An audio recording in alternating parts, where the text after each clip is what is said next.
Start. Hello guys, আজকে আমাদের জমিতে এসেছি, চাষের জমি। এই দেখুন, এটা হচ্ছে আমাদের চাষের জমি, রোয়া হয়েছে। কিছুদিন পরে চাপান দেওয়া হবে, তারপর মোটামুটি ওষুধপত্র দেওয়া হবে ধানটাকে সুরক্ষা রাখার জন্যে। দেখুন, এই জল আসছে, দেখতে পাচ্ছেন সবাই, এই যে জল পড়তিছে, এই জল আমাদের মাঠের জমিতে যাচ্ছে, জল দেওয়া হচ্ছে। সবাই দেখুন।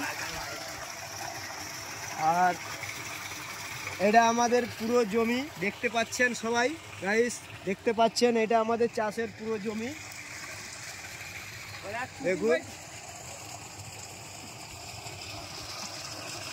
কি সুন্দর পরিবেশ। সুন্দর পরিবেশ, দেখুন। আমাদের চাষের নিজেরাই চাষ করে আমরা নিজের মানে খাওয়া দাওয়া করি।